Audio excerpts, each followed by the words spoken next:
Assalamualaikum warahmatullahi wabarakatuh. Selamat malam dan salam sejahtera bagi kita semua.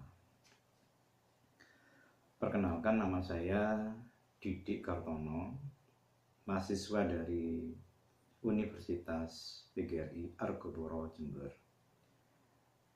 kelas 22DF, nomor induk mahasiswa 221F 160, program studi pendidikan luar biasa. Dalam kesempatan kali ini saya akan mencoba meresume video pembelajaran dari Ibunda Sugihartati SPD NPD, mata kuliah bina diri dan gerak ABK, materi penanganan terpadu anak tunadaksa dan pelaksanaan rehabilitasi. Baik, langsung saja ke materi ya, atau ke poinnya teman-teman. Dalam proses rehabilitasi itu dibagi menjadi 3 tahap. Yang pertama, tahap pra-rehabilitasi atau tahap persiapan.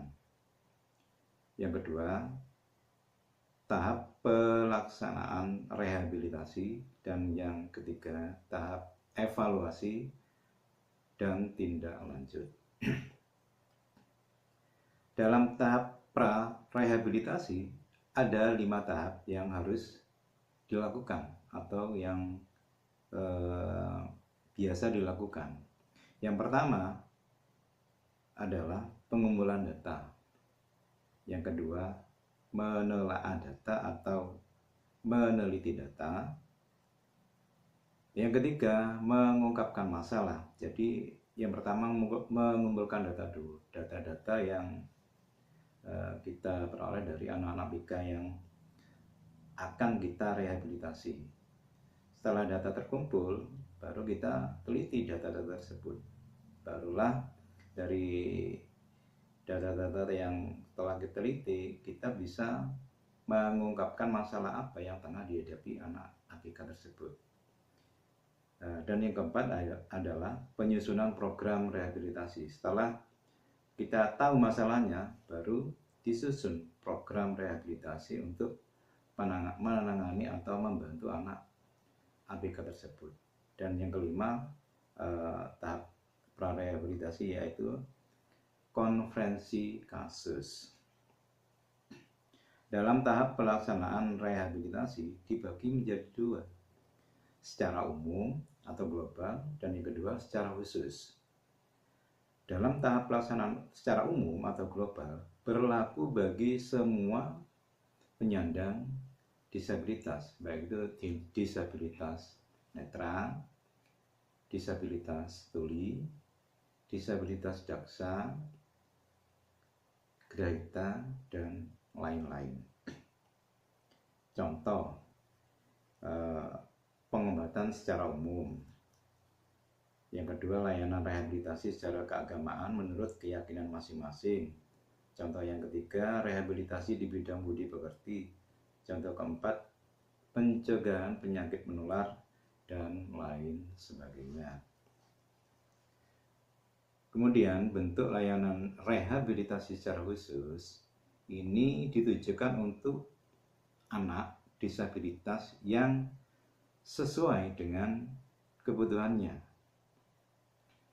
Misalnya, memberikan bantuan kacamata untuk anak low vision atau anak disabilitas netra. Jadi anak low vision ini adalah anak yang masih memiliki penglihatan meskipun minim atau kecil ya. Harapannya apa dengan bantuan kacamata ini? Harapannya adalah mereka bisa melihat lebih jelas lagi, bisa memandang lebih jelas lagi. Supaya apa? Supaya mereka mobilitasnya lebih baik lagi dari sebelumnya, dari yang sebelumnya buram ya, mereka mau berjalan aja harus pakai tongkat, harus meraba. Nah, ketika mendapat bantuan kacamata ini, anak low vision ini bisa melihat meskipun jarak pandangnya masih terbatas. Yang kedua, alat bantu dengar untuk anak tuli. Jadi yang dimaksud di sini adalah anak tuli yang masih ada sisa pendengaran. Jadi kalau anak tuli yang tuli total, meskipun diberi alat bantu dengar ini, mereka tetap tidak akan bisa mendengar. Jadi yang dibantu alat bantu dengar ini, anak tuli yang masih ada sisa pendengaran kecil, pendengarannya masih ada meskipun kecil, harus jarak dekat sekali baru mereka bisa mendengar.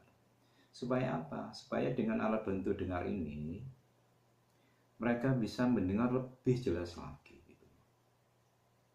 Sehingga mereka bisa mendengar percakapan ya, atau pembicaraan atau suara-suara dari luar lebih jelas lagi dari sebelumnya. Contohnya, dan yang ketiga, fisioterapi. Fisioterapi ini macam-macam teman-teman. Jadi ada terapi bicara, ada terapi okupasi, ada ADL atau Activity of Daily Living, ada gangguan perilaku untuk anak ADHD. Baik, berikutnya ke tahap evaluasi dan tindak lanjut. Tahap evaluasi dan tindak lanjut ini bertujuan yang pertama agar siswa yang memperoleh layanan rehabilitasi hasilnya bisa maksimal dan memiliki kemampuan menjaga kondisinya. Tujuan yang kedua adalah supaya anak ABK ini memiliki keterampilan khusus maksudnya untuk bisa disalurkan di tempat kerja. Nah, contohnya keterampilan jahit, keterampilan bordir, salon, dan lain-lain.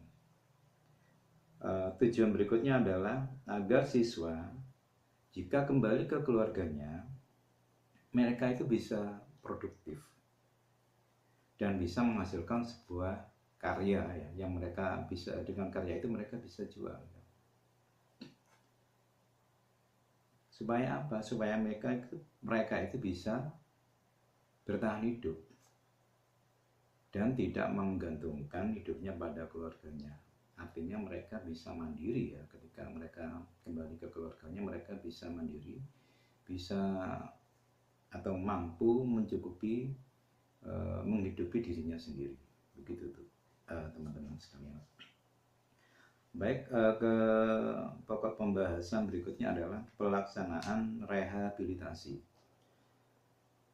Pelaksanaan rehabilitasi ini dilaksanakan atau dilakukan oleh tenaga rehabilitasi. Siapa saja tenaga rehabilitasi ini? Mereka itu terdiri dari guru, orang tua, dan masyarakat. Tiga komponen ini sangat diperlukan dan tidak bisa dipisah-pisahkan.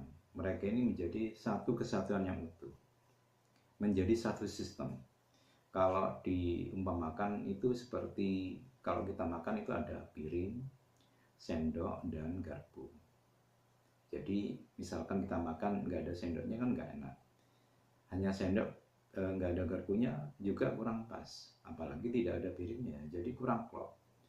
Nah, gitu teman-teman ya.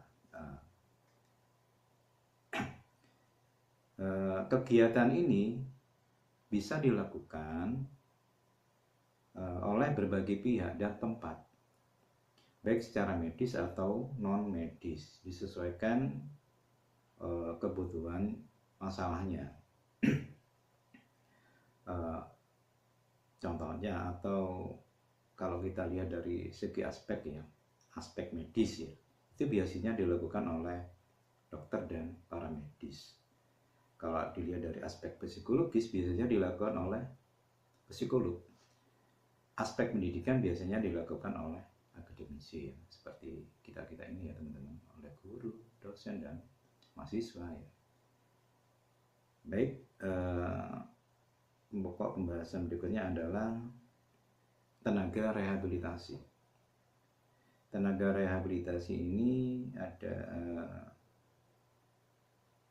kalau dilihat dari aspek medisnya itu dilakukan oleh dokter spesialis di bidangnya. Contohnya spesialis saraf untuk anak yang mengalami hambatan perilaku ADHD. Spesialis ortopedi ini biasanya spesialis tulang ya. Terus spesialis THT, telinga, hidung, tenggorokan. Contoh berikutnya adalah spesialis jiwa, dan yang terakhir spesialis anak. Tenaga rehabilitasi berikutnya adalah paramedis. Paramedis ini ada 9 macam. Yang pertama adalah fisioterapis. Yang kedua, ahli terapi okupasi. Yang ketiga, ortotik prostotik. Yang keempat, terapis wicara. Yang kelima, perawat rehabilitasi. Yang keenam, ahli optikal. Yang ketujuh, ahli audiologi. Yang kedelapan, instruktur orientasi dan mobilitas atau disingkat OM. Dan yang terakhir, yang kesembilan adalah ahli terapi rekreasi. Siapa fisioterapis ini? Fisioterapis ini adalah seseorang yang memiliki keahlian dalam memanfaatkan tenaga fisik dalam pengobatan. Mereka ini bersinergi dengan dokter dan melaksanakan tugasnya sesuai program yang telah ditentukan oleh tim rehabilitasi ya, yang dimaksudkan dalam ini. Tapi sebelum pelaksanaan ini biasanya dilakukan asesmen dulu terhadap anak ABK yang mau direhabilitasi atau yang mau dibantu.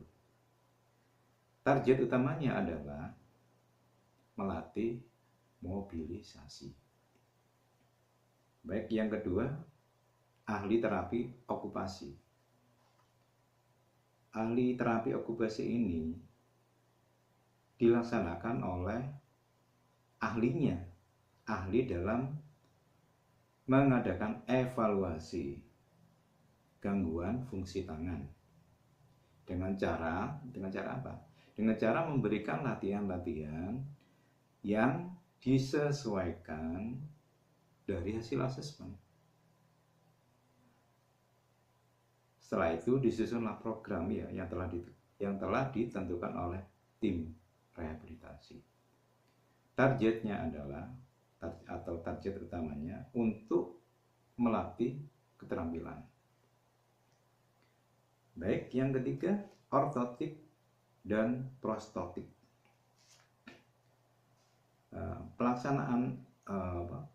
Pelaksanaan rehabilitasi ortotik dan prostotik ini dilakukan oleh ahlinya. Ahlinya dalam ini adalah seorang teknisi yang memiliki kemampuan di bidang teknis mengukur, membuat, mengepas komponen tubuh palsu atau prostesis dan alat penunjang atau ortosis pada bagian yang lemah, pada bagian tubuh yang lemah atau yang lumpuh. Yang keempat, terapis wicara. Terapis wicara ini dilaksanakan atau dilakukan dengan cara mengevaluasi dan mendiagnosa kelainan bicara dan bahasa, serta melatih gangguan komunikasi atau speech problem. Yang kelima, perawat rehabilitasi. Perawat rehabilitasi ini biasanya dilakukan oleh orang yang ahli di bidangnya, yaitu yang mampu memberikan perawatan, baik itu perawatan umum ataupun perawatan secara khusus. Misalnya mencegah komplikasi akibat istirahat lama. Jadi orang yang sakit lama dan mereka dalam perawatannya itu di tempat tidur ya, itu bisa kan mereka tidak bergerak ya, tidak menggunakan otot ya, atau bagian tubuh ya untuk bergerak. Setelah mereka sembuh, mereka tidak akan bisa langsung ya menggunakan fisiknya untuk bergerak atau berjalan. Jadi perlu diterapi dulu supaya mencegah komplikasi, mencegah sesuatu hal yang tidak diinginkan terjadi. Baik, yang keenam, ahli optikal. Ahli optikal ini dilaksanakan oleh seseorang yang memiliki keahlian atau kemampuan dalam pengukuran tajam penglihatan dan memiliki alat bantu yang pas untuk melihat. Nah, ini biasanya membantu anak-anak low vision. Yang ketujuh, ahli audiologi. Ini dilakukan atau dilaksanakan oleh seseorang yang memiliki keahlian dalam pengukuran tajam pendengaran ya, dan memilih alat bantu dengar. Nah, mereka biasanya membantu anak-anak tuli ya. Yang kedelapan, instruktur orientasi dan mobilitas. Ini dilaksanakan oleh orang yang memiliki keahlian di bidang instruktur dan mobilitas. Tugasnya apa? Tugasnya untuk melatih ABK mata atau low vision atau buta total untuk mengembangkan dirinya, untuk mengembangkan keterampilan orientasi diri dan lingkungan supaya mereka mampu bergerak, mampu berpindah tempat secara mandiri dan aman tentunya, dengan rasa penuh percaya diri. Jadi tujuan rehabilitasi ini supaya teman-teman disabilitas netra itu bisa mobile, bisa bergerak ke sana kemari secara mandiri, supaya bisa berpindah tempat, nggak hanya di rumah ya atau di sekolah, mereka bisa kemana-mana itu, ke tempat-tempat umum misalnya, itu secara mandiri dengan rasa percaya diri mereka. Jadi tidak tergantung lagi pada orang lain.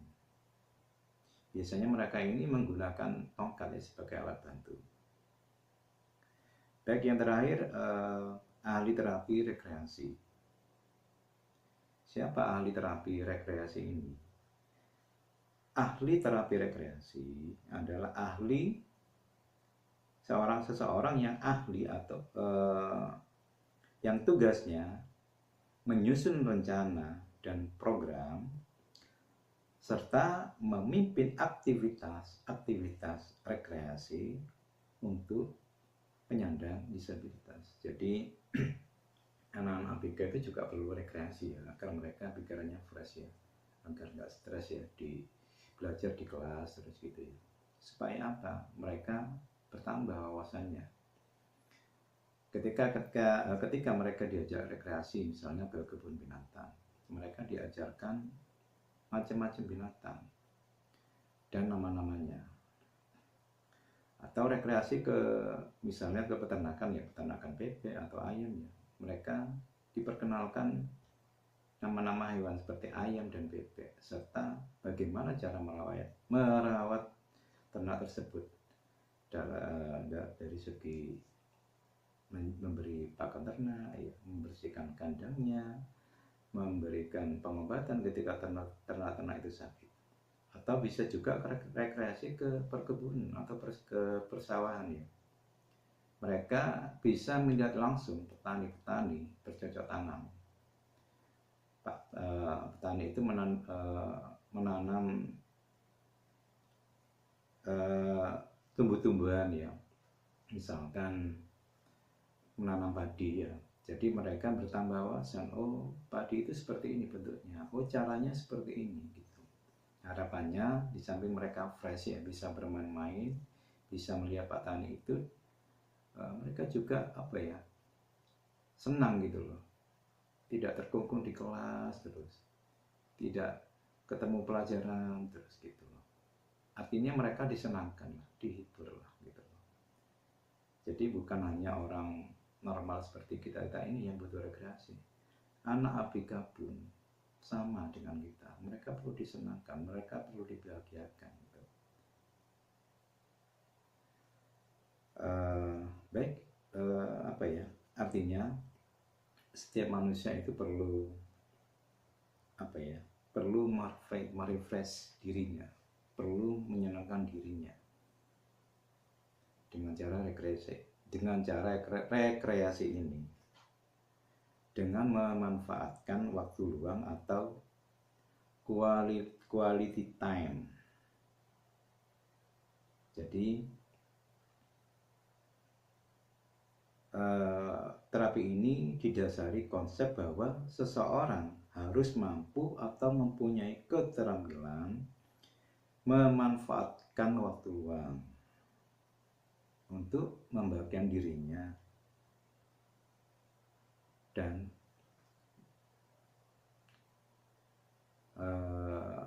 orang lain.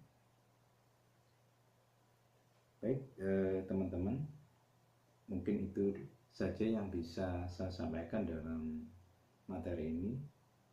Mohon maaf kalau banyak kekurangan di sana sini. Kurang lebihnya saya mohon maaf. Saya akhiri. Wassalamualaikum warahmatullahi wabarakatuh.